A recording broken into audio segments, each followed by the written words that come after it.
All right, I'd like to welcome the speaker of the next talk, Gmeiner from Igalia, adapting etnaviv to contemporary Vivante hardware. Hello, hello. So yeah, I'm Christian from Igalia's graphics team, and today I would like to give a short update on etnaviv basically. So before we start and talk about this new fancy hardware, I think we should take a step back and look where we are coming from.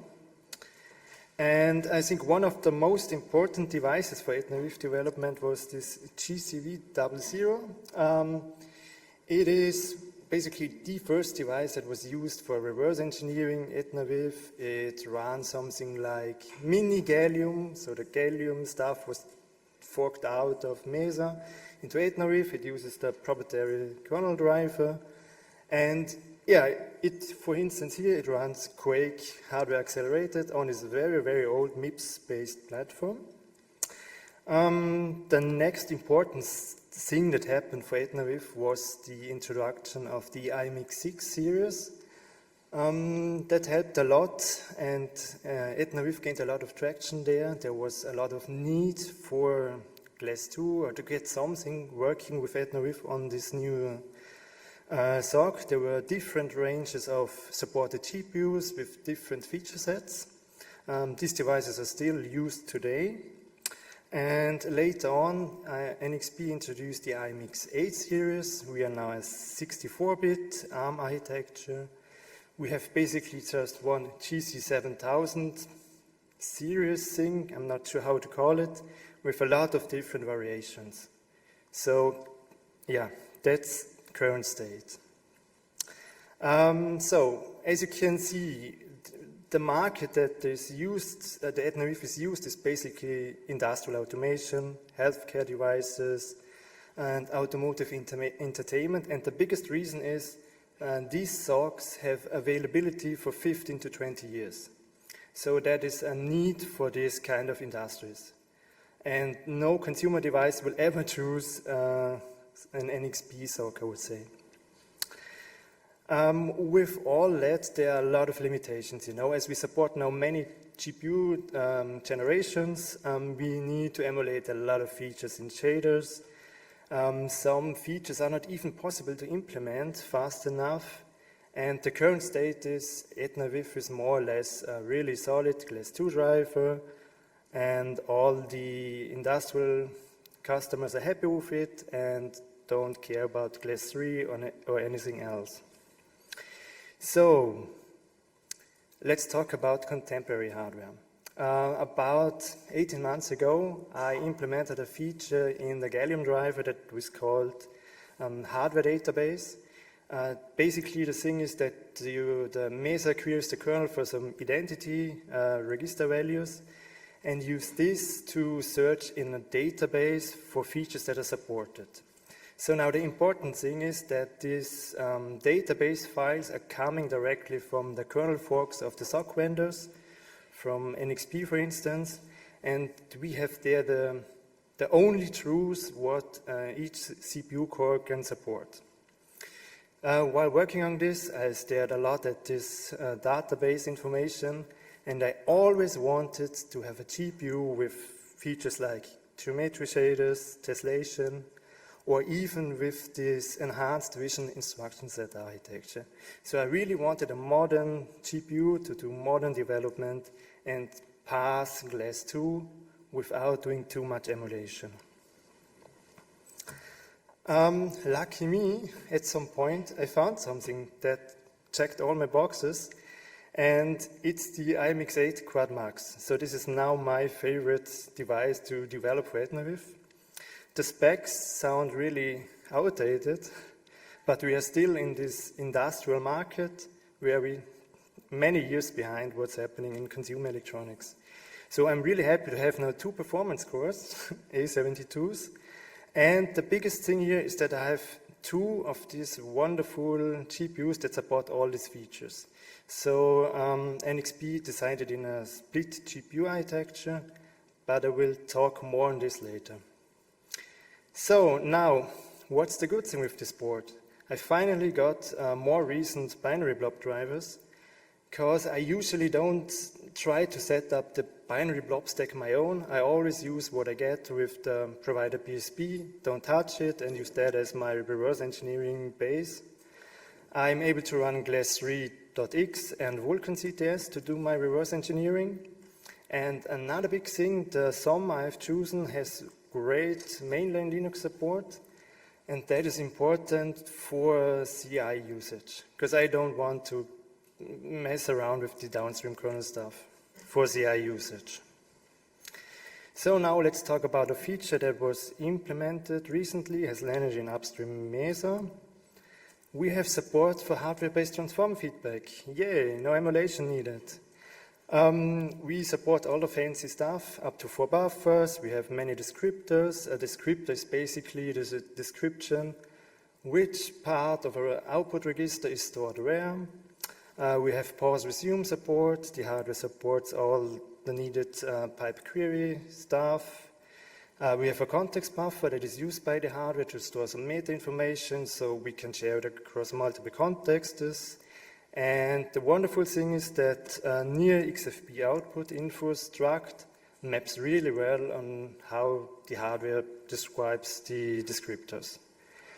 So there's one caveat that you need to sort the outputs on buffer and offset, because there's no way to tell the hardware at which offset something gets stored.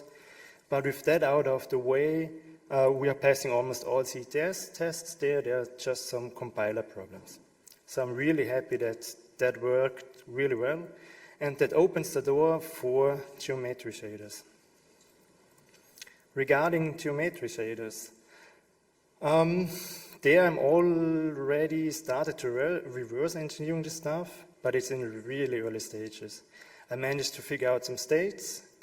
I am able to dump the new shader instructions. I can disassemble them, but I cannot assemble them correctly at the moment, because there are some unknown bits here and there, and yeah, there's still some challenges there. And also the current etnaviv driver is not prepared to have more shader stages than vertex and fragment shader stage at the moment. And there needs to be done some refactoring there to really get there. But it's nice that I have now hardware that I can test this. Other good stuff. We have support for fragment operations like alpha to coverage, stencil texturing, texture getter, texel fetch, tessellation shaders, which I have not looked into yet. And there's even an instruction to sample multi-sampled textures. Some of this stuff has already landed in Mesa main, and more to come, I would say. So now the bad thing with the hardware. It tends to be more work for me, because now I need to test DBQ or the class 3.2. The test runs take much longer, and my current board farm is a mixture of the most important GPU architectures I have, and to support the new, the iMix 8 Quad Max Plus, I need to support or to add more hardware to my CI farm. That's a lot of work. But the overall goal for etnaviv CI is to get Glass 2 pre-merge testing for at least one generation of GPU working. I have about 7 or 8 boards of them. I will give it a try and see how much pressure it is on my board farm. So now, the ugly. Even that is such a modern and nice hardware, it still doesn't support these 128-bit formats that are sadly needed for Glass 3. Shit. So I need to emulate them, and this is quite challenging, you know. Yeah, I need to basically come up with another representation of this 128-bit texture in that case. I need to have 2 planes where it splits RG and BA. Then I need to do the tiling that is used by the GPU on the software side. And I need to do this in both directions. So I need to store data and read data from it, basically. So, but with that out of the way, stuff like clearing is super easy, you know. You just do the same operation twice, you change the clear color, and the destination where the clear should happen. So now with this multi-GPU architecture, it is even possible to use the second GPU core in parallel to do these partial clears and blitz. There are some extensions in the command stream where I can tell, hey, this part of the definition of this clear operation goes now to GPU 1, the other one goes to GPU 0. I can synchronize between them, and maybe, and that's something to make it even faster. Let's see. One thing I forgot to mention, on some GPU generations we support now scissored clears. That makes everything even better because we don't need to do the fallback with the whole 3D pipeline. Yeah, we are getting there. Whew. So, if you want to render into such formats, we need to do another trick. We are using multiple render targets and do basically the same thing. Render 64-bit half and run into the after and in the other 64-bit half. And we need to have some shader magic to do this stuff. It works because when I landed the multiple render target support, I was aware of the fact that I need to reserve some of the render targets to do this ugly stuff. But it gets even worse. We need to sample from these textures too. Yeah. I'm in a lucky position with that super brand new SOC that I have 80 samplers and I can share the samplers between every shader stage. But on older generations, I have 32 samplers with maybe some fixed allocations. So it's almost impossible to get the full case working. So if you have 16 vertex and 16 fragment samplers using both 128-bit formats, the binary blob gives you an error message saying, I cannot draw this. I'm skipping this draw. Wonderful. Yeah. So this is still work in progress to get done nicely. I have it working in a hacked way. There's the initial merge request for this 100-bit format emulation is at GitLab to stare at. Yeah. So my main target for this work is now really the IMX8 Quad Max, and I'm mostly running CTS. So I don't care at the moment at applications or other stuff. But all of this work has a benefit for the older generations too. If we look at Glass 3, we are really close. Now about 600 tests are still failing. And these are the harder tests to fix, you know. Because I have the feeling that the binary blob can detect that it runs the EBQ and does some extra magic. This is really bad. We support some features from Glass 3 and Glass 3.1, Glass 3.2 already.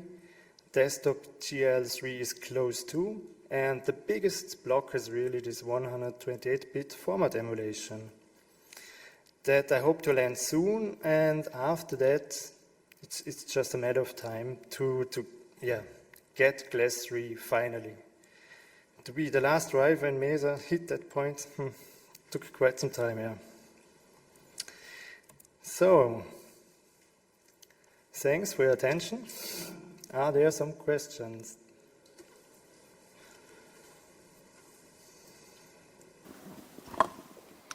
Any plans for Vulkan? I prepared a backup slide for this. Thanks. Okay, I have a very hacky branch that does almost nothing. I need to shuffle more code around from the Gallium drive into more common code. More share libraries needed, but maybe I can render triangle, but maybe. So it is in the works, but not the highest priority. Because everybody's screaming for Glass 3 at the moment.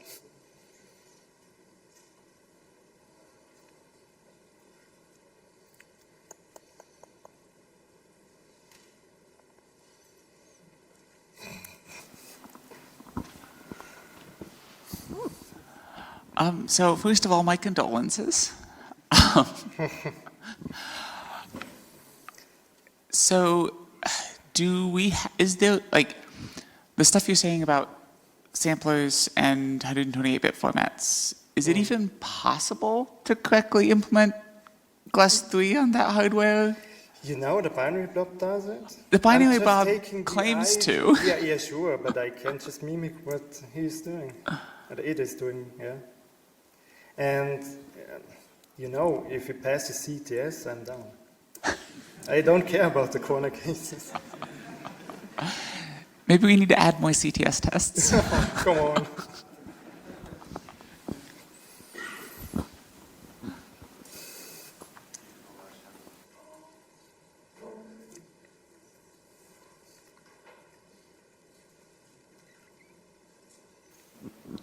So, as a pragmatic workaround for the 128 format problem, could it be an option to take the input textures that are too many and down convert them before you sample them? Maybe.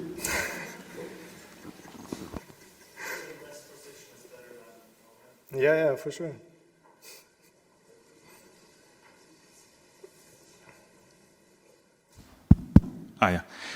So I have one libm 5 where I occasionally test your work, and GTK4 by now runs quite well.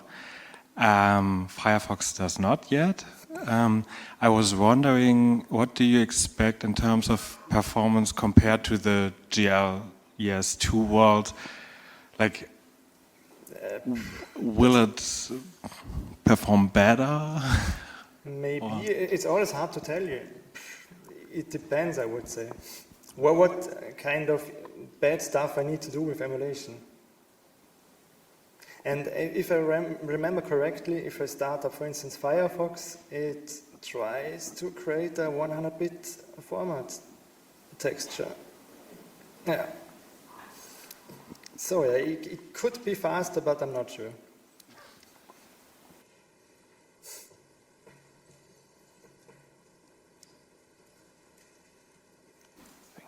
I don't know super much about etnaviv. It would be interesting to me. So etnaviv is the reverse engineered driver, right? The Yeah. source one. There's also a closed source driver. There's one. How do they compare? Would you say in Feature-wise, or what? feature-wise, yeah. Also binary blob- popularity-wise. The binary blob has GLES 3.2 and Vulkan 1.1, if I'm correct. So they are better feature-wise. But they have the documentation, you know. And user-wise, would you say what's the popularity like? Pardon? Among the users who have the choice, what's the popularity like between etnaviv and the closed source one? You get etnaviv by free if you install Debian, for instance. That's Yeah. the only benefit. Okay. So Vivante is also making some 2D cores, and as far as I know, some of those 3D GPU packages also have some 2D stuff in it. Do you have some like quick overview of, do you support that? I know there used to be some DDX. There was a X11 driver to Right, do this, yeah. And So there maybe- was some kind of support, yeah. Okay, do you have some more details on like, on the kernel side, is everything there? Yeah, on the kernel side is everything there. You Okay. just need to send the correct command stream to the 2D pipe. And does that require some sort of like compiling of sorts, or is No. it really just static? Just states Okay, to set, perfect. yeah. Thank you.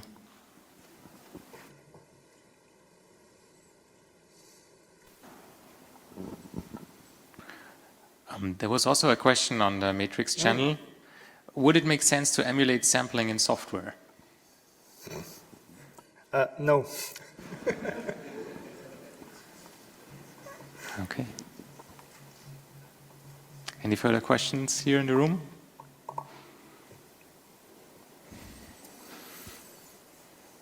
Great, thanks. All right. Thanks a lot, Christian.